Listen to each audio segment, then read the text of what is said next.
ये जो graphic card आप देख रहे हो ये मुझे इतना पसंद है कि मैं अपने पर्सनल यूज के लिए अपने पर्सनल पीसी में इस ग्राफिक कार्ड को लगाने की सोच रहा हूं। लेकिन रियल क्वेश्चन तो ये है कि ये एलसीडी स्क्रीन जो इस ग्राफिक कार्ड पे लगी हुई है ये क्या करती है। हाय इंडियन गेमर्स, मैं हूं आईजी, आप देख रहे हैं इंडियन गेमर चैनल जहां हम बात करते हैं गेम्स गेम पीसीज की। तो आपको इंटरेस्ट है गेम्स गेम पीसी में, चलो सब्सक्राइब करो। आज हम बात कर रहे हैं आई गेम की तरफ से आने वाले उनके वल्कन एडिशन के GeForce RTX 3080 के बारे में। मैं सीरियसली इस ग्राफिक कार्ड को बहुत पसंद कर रहा हूं और अपने पर्सनल बिल्ड में लगाना चाहता हूं। देखिए आजकल के ग्राफिक कार्ड में बड़ा बेसिक डिजाइन आते हैं, वही एक प्लास्टिक श्राउड होता है, हीट पाइप्स होते हैं, 2 या 3 पंखे होते हैं और कभी कभार आरजीबी होती है। लेकिन कुछ ग्राफिक कार्ड्स होते हैं जिसमें कुछ खास होता है। जैसे कुछ ग्राफिक कार्ड मैं आपको दिखा रहा हूं जिसमें आपको साइड में जो है एक छोटा सा 9 सेंटीमीटर का फैन मिल जाता है। ऐसा ही ये भी आई गेम का एक ग्राफिक कार्ड है जिसमें आपको स्क्रीन मिलती है। स्क्रीन ये कन्वर्सेशन स्टार्टर है। आपके घर में कोई आएगा और ये स्क्रीन देखेगा, ऐसा हो नहीं सकता वो पूछे ना कि आपके कंप्यूटर के अंदर स्क्रीन क्या कर रही है। आई गेम ने 3 साल पहले अपने फ्लैगशिप जीपीयूज में ये स्क्रीन लगाना शुरू किया था और ये अब स्क्रीन का तीसरा वर्जन है। यही नहीं, आई गेम की देखा देखी कई और ब्रांड्स ने भी ये कॉपी करना शुरू कर दिया। मैं कई और जीपीयूज पे भी स्क्रीन देख रहा हूं लेकिन वो डिजिटल होती है, सिर्फ नंबर दिखाती है। लेकिन ये एक बहुत ही कायदे की स्क्रीन है, इसमें कलर्स भी हैं और पिक्सल्स वगैरह भी बहुत हाई हैं। रिफ्रेश रेट भी एक नॉर्मल स्क्रीन की तरह 60 हर्ट्ज का है। जब मैंने इस ग्राफिक कार्ड को अनबॉक्स किया तो सबसे पहली चीज मैंने ये नोटिस की कि इसका वजन बहुत भारी है, यानी कि 2 किलोग्राम से भी ज्यादा का ग्राफिक कार्ड है। तो कूलिंग तो इसमें अच्छी होनी है। इसकी कूलिंग में 4 चांद लगाते हैं 3 90 mm के dual ball bearing fans. Dual ball bearing fans होने की वजह से बहुत साइलेंट कार्ड है। लोगो भी जो है आप देखो, बीच में से एक मजे की चीज दिखा रहा हूं आपको कि स्पिन नहीं होता है, वो फिक्स्ड है एकदम, सिर्फ पंखा घूमता है। बाकी ग्राफिक कार्ड्स में आपको दिखा चुका हूं कि लोगो भी घूमता है और ये बिग कूलर है। सीरियसली बता रहा हूं, सिंपल सा फंडा है इनका आई गेम वालों का भी कि एक बहुत ही बड़ा मेटल का चंक लगा दो, उससे कूलिंग अच्छी हो ही जाएगी। एक और मजे की चीज दिखाऊं आपको, ये स्क्रीन देख रहे हो, मैंने भी ग्राफिक कार्ड हॉरिजॉन्टली लगा रखा है तो स्क्रीन ऐसे लगा रखी है। अगर मैं ग्राफिक कार्ड ऐसे वर्टिकली लगा लूं तो उसके लिए मैं स्क्रीन मोड़ भी सकता हूं। अभी तो मैं आपको स्क्रीन में ये नंबर्स ही दिखा रहा हूं, थोड़ा सा मैं स्क्रीन के बारे में और भी बताऊंगा आपको बाद में। कलरफुल के और कई ग्राफिक कार्ड्स में मैं आपको ये बटन भी दिखा चुका हूं, जो ये डुअल बायोस बटन है। आज से आप स्विच कर सकते हो और ओसी मोड में अपना ग्राफिक कार्ड चला सकते हो। कई और ग्राफिक कार्ड्स में भी एक छोटा सा स्विच दे दिया जाता था, लेकिन इसमें एक पर्टिकुलर बटन ही दे रखा है। अच्छा, ये एक्स्ट्रा परफॉर्मेंस जो आपको गेम में मिलती है वो कितनी है? गेम जैसे कि 150 FPS आपको एवरेज मिल रहा हो 1080p पर, और 4K रेजोल्यूशन में आपको 100 FPS मिल रहा हो कुछ गेम्स में, और 70 FPS मिल रहा हो कुछ हैवी गेम्स में जो 4K पे ही चला रहे हो, तो आपको 5 से 10 FPS का अंतर देखने को मिलेगा, जो कि बहुत बड़ा तो नहीं है। लेकिन अगर आपको और एक्स्ट्रा परफॉर्मेंस निकालनी है अपने ग्राफिक कार्ड से तो आप मैनुअल ओवरक्लॉक करो। जैसे आपको एक बात बताऊं, ये बहुत ही बड़ा कार्ड है, आपको सोच समझ के अपने कंप्यूटर में लगाना चाहिए। ये आप देख रहे हो बिल्कुल भी जगह नहीं रह गई है अब यहाँ पर, मतलब। और मैंने यहाँ पे USB पोर्ट और लगा रखा है जिसको मैंने मदरबोर्ड से इस ग्राफिक कार्ड को जोड़ रखा है, जिससे कि मैं ये स्क्रीन पे जो आप चीजें देख पा रहे हो ये उसी से ट्रैक हो पा रही हैं। तो आप ये जरूर सोच लेना कि इसमें जगह आपके कैबिनेट में हो। वैसे मैं एक बात बता दूं आपको, अगर आप किसी कंपनी का फ्लैगशिप खरीदते हो, किसी भी कंपनी का, और उनका बड़ा कार्ड खरीद रहे हो 3080 या 3090 जैसा, तो आपको उसके डायमेंशंस ले लेने चाहिए कि वो आपके कंप्यूटर में आएगा कि नहीं आएगा। कलरफुल की तरफ से ये वाला सॉफ्टवेयर आता है और सीरियसली बहुत अच्छा सॉफ्टवेयर है। इसमें मैं आपको कुछ चीजें दिखाता हूं। जैसे आप इस सेक्शन में आ जाते हो ना, तो यहां से आपकी लाइटिंग वगैरह चेंज होती है। मैंने इस समय रेनबो मोड लगा रखा है, आप कुछ और लगाना चाहो तो वो लगा सकते हो। साथ में मैं आपको LCD स्क्रीन दिखाऊं, यहां पर है जो सारा जादू होता है। जैसे कि मैं आपको अभी इस समय सिंगल स्क्रीन थी लगी हुई थी, वो जो दिखा रहा था। बाय द वे, आप यहां पर जो भी दिखाना चाहो, जैसे CPU क्लॉक, टेम्परेचर और लोड दिखाना चाहते हो, तो आप ये भी टिक कर दो तो ये भी दिखाने लगेगा वो। साथ में मैं आपको डुअल स्क्रीन इसकी दिखाता हूं, जो कि बहुत ही सेक्सी चीज है। डुअल स्क्रीन में क्या होता है, आपका जो भी स्टैट्स हैं, कूलिंग, लोड, GPU पे, CPU पे, VRAM यूसेज, वो आपका लेफ्ट साइड में आने लगता है और आपका राइट साइड पे सिस्टम टाइम आने लगता है। अब आप कहोगे कि आई जी वो दिन कब से आ गए कि आप कंप्यूटर में टाइम नहीं देख सकते थे, मोबाइल में टाइम नहीं देख सकते थे, आपको कंप्यूटर में ग्राफिक कार्ड पे लगी हुई स्क्रीन पे टाइम देखना पड़ रहा है। देखो सच पूछो ना, आप अगर ये पूछो कि ये इतने की जरूरत थी, ये नंबर दिखा रहा है, टाइम दिखा रहा है, जरूरत तो नहीं थी। जरूरत तो RGB की भी नहीं होती है, जरूरत तो जितने मैंने फैंस लगा रखे हैं उसकी भी नहीं होती है। लेकिन क्या आपको ये चीजें चाहिए? दिखानी है, दिखावा करना है, उसके लिए है ये। इसमें मैं आपको दिखाऊं, स्क्रीन पे आप 90 डिग्रीज या 0 डिग्रीज पे भी कर सकते हो और स्क्रीन पे कैसा दिखता है वो आपको दिखाता हूं। स्क्रीन को आप 90 डिग्री पे ऐसे भी देख सकते हो। ये क्यों है मैं आपको ये बता दूं, ये एलसीडी का जो सॉफ्टवेयर है अब आई गेम के अंदर, कलरफुल कंपनी के अंदर बहुत ही डेवलप हो चुका है। ये तीसरा वर्जन है।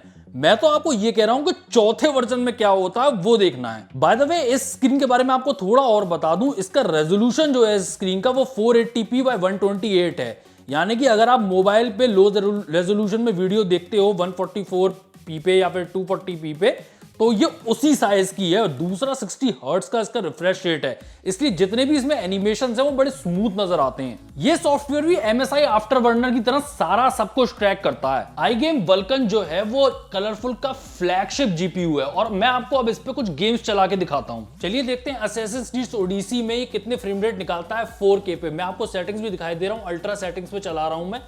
चलिए बेंचमार्क कर लेते हैं। कलरफुल के इस 3080 को मैं टेस्ट कर रहा हूं 3900 XT प्रोसेसर के साथ और इसमें रैम लगी हुई है 32 GB कॉर्सेर डोमिनेटर। मदरबोर्ड लगा हुआ है एसरॉक का 470। इस ग्राफिक कार्ड के साथ आपको स्टैंड वगैरह भी मिलता है, जैसे आप देख रहे हो ये रोटेट करने वाला। ये पूरी एक्सेसरीज आपको इसके साथ मिलती हैं। वैसे जरूरत नहीं पड़ती, मैंने ग्राफिक कार्ड लगा रखा है, आपको भी दिखा रहा हूं, मैं सिलेक्ट नहीं कर रहा है। इस ग्राफिक कार्ड के साथ आपको ये वायर भी मिलते हैं, जैसे कि इसमें लिखा भी हुआ है क्लियरली फॉर RGB सिंक, यानी कि मदरबोर्ड से ही आप RGB कंट्रोल कर सकते हो इस ग्राफिक कार्ड की। मैं आपको और भी कई ग्राफिक कार्ड्स में दिखा चुका हूं कि कैसे कंट्रोल होती है। और इसके साथ में आपको एक और चीज दिखाऊं मैं, यहां आप देख रहे हो USB Type-C है यहाँ पर इस ग्राफिक कार्ड के, और वहां पर मैंने ये लगा रखा है वायर और ये कनेक्ट होता है USB 2.0 से। और आप इससे क्या कर सकते हो, इससे आप एक तो इमेजेस लोड कर सकते हो उसकी स्क्रीन में, दूसरा ये स्टडी करता है आपके कंप्यूटर के सिस्टम को और जो स्टैट्स होते हैं वो दिखाता है। यानी कि ये तो आपको मदरबोर्ड पे कनेक्ट करना ही पड़ेगा। आइए अब आपको रेड डेड रिडेम्पशन 2 भी दिखाई दे रहा हूं, देखते हैं इसके कितने टेम्परेचर रहता है। सेटिंग्स वगैरह आप देख लो। वैसे एक बात बताऊं, इस ग्राफिक कार्ड के टेम्परेचर वगैरह सब आपके सामने है। ये बहुत ही कम और लोअर टेम्परेचर है कई और ग्राफिक कार्ड्स के मुकाबले में।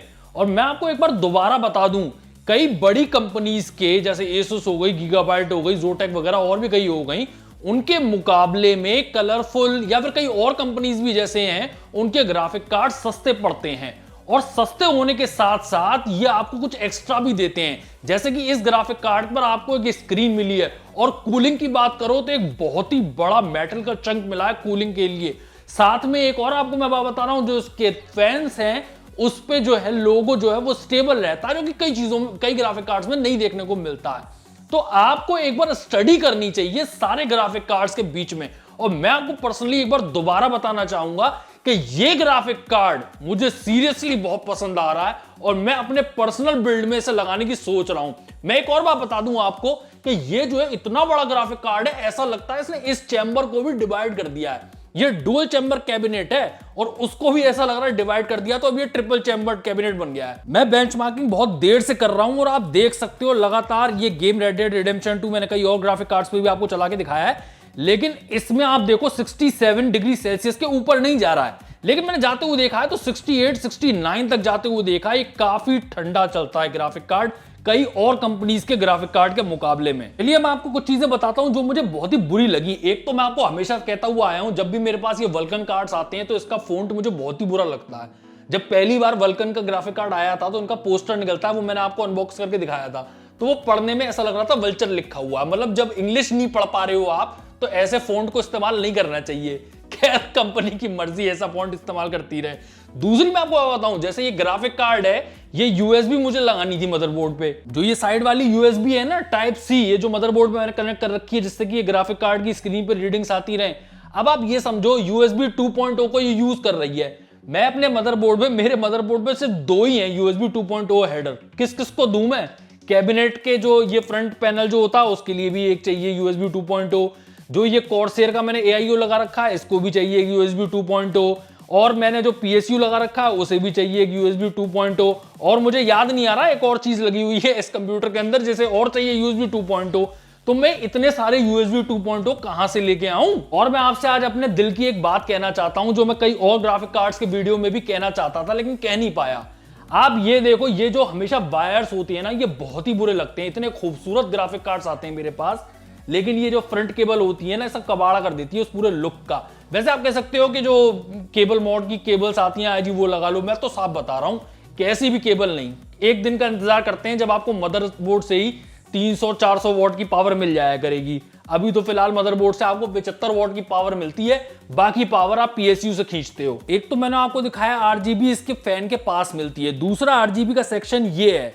मैंने इसे रेनबो मोड पे लगा रखा है, लेकिन आप डिफॉल्ट मोड पे चलाओगे तो ये रेड पे चलता है। और इसकी बैक प्लेट भी देखो आप, एकदम बिना किसी मतलब कोई भी इस पे कुछ चल रहा नहीं है, जैसे कई और भी मैंने ग्राफिक कार्ड दिखाए हैं आपको बहुत कुछ हो रहा होता है। ये एक सिंपल ब्लैक प्लेट है, आपको देखो GeForce RTX लिखा हुआ सीधा सीधा और इसका लोगो बना हुआ है, इस पे बहुत कुछ नहीं हो रहा है, लेकिन ये बड़ी सॉलिड जो है बैक प्लेट है। अगर आपको चाहिए क्लीन लुक, जैसे NGXT का बिल्ड बना रहे हो आप, बहुत ही क्लीन लुक चाहिए, कोई गिमिक नहीं चाहिए आपको यहाँ पे, तो इस तरह का आप ग्राफिक कार्ड इस्तेमाल कर सकते हो। कलरफुल iGame Vulkan के 3080 के अलावा इनका एक एडवांस्ड OC वर्जन भी आता है, उसे भी चेक कीजिएगा। मैं ये जो कलरफुल के ग्राफिक कार्ड्स हैं इनके लिंक्स आपको डिस्क्रिप्शन में दे दूंगा, अगर आपको और जानकारी चाहिए तो वहां जाके पा सकते हैं। जब स्टार्ट होता है ना ग्राफिक कार्ड तो ऐसा एनिमेशन आता है, और मैंने भी पहली बार देखा था ना तो मैं हिल गया था। और ये आप देखो एक प्रॉपर जैसा आपका टीवी मॉनिटर मोबाइल की स्क्रीन है वैसी ही स्क्रीन है ये भी, और इसमें उन्होंने जो इमेज यूज की है, जो वीडियो यूज किया है, वो सही में बहुत तगड़ा है। ऐसा लगता है हॉलीवुड की कोई मूवी है, कोई स्पेस थीम मूवी है, वो दिखा रहा है ये। और मैं आपको बताऊं, पहले तो मैं चलाता रहा बिना USB के इस ग्राफिक कार्ड को, जिसमें ये वल्कन का लोगो आता है और पीछे ये चलता रहता है। वो तो पूरे वीडियो में मैंने आपको बाद में दिखाया है कि कैसे इसमें नंबर्स आते हैं। मैं सीरियसली बताऊं, अगर नंबर भी ना हो, सिर्फ यही चलता रहे ना स्क्रीन, सिर्फ ये लोगो दिखाने के लिए, तो भी बहुत सेक्सी लगेगा। तो कैसा लगा आपको कलरफुल का ये ग्राफिक कार्ड? मैं आपको सीरियसली बता रहा हूं, ये ग्राफिक कार्ड सही में मेरा लगाने का मन कर रहा है। क्या कहते हो आप? वैसे तो कई लोगों का यही कहना होगा, वही रिपीट कर रहा हूं बात, कि 3080 कैसा भी मिल जाए इस समय तो वही बड़ी बात होगी सही प्राइसेस पे। किसी को जरूरत नहीं है RGB फैंस की और ये LCD की, बस 3080 मिल जाए सही प्राइस पे। अवेलेबिलिटी की कमी है, इसलिए ये प्रॉब्लम्स हो रही हैं। वैसे अपने व्यूज जो है इस ग्राफिक कार्ड के बारे में, ये LCD स्क्रीन आपको कैसी लगी इस ग्राफिक कार्ड में, वो बताइएगा। और क्या क्या हो सकता है अगर फ्यूचर में और भी कई काम हो सके इस LCD स्क्रीन पे, जैसे कुछ और अपना वीडियो चला लूं मैं, जैसे कि इसमें चल तो सकता है लेकिन आपको इमेजेस चलेंगी, गिफ्ट डाल सकते हो, प्रॉपर वीडियो नहीं चल सकता। ये सारी चीजें आप देखोगे LCD 4.0 में। अगर आपको मौका मिले कि इस LCD में क्या कर सकते हैं, छोटी सी स्क्रीन जो है ग्राफिक कार्ड के अंदर क्या दिखाना चाहिए, तो वो आप बताइएगा कमेंट्स में। वैसे ये चीजें आपने कई और मदरबोर्ड वगैरह में भी देखी होंगी। मैंने आपको MSI का गॉडलाइक मदरबोर्ड दिखाया था, उसमें भी एक छोटी सी स्क्रीन आती है मदरबोर्ड पे। तो ये चीजें जो है थोड़े महंगे आइटम उसमें अच्छी लगती हैं। वैसे और भी कोई हाई फाई ग्राफिक कार्ड आता है तो वो भी मैं आपको दिखाऊंगा। वीडियो अच्छा लगा तो लाइक करें, चैनल पे पहली बार सब्सक्राइब करें। मैं हूं IG, आप देख रहे हैं चैनल में, वीडियो में। तब तक के लिए गुड बाय, टाटा।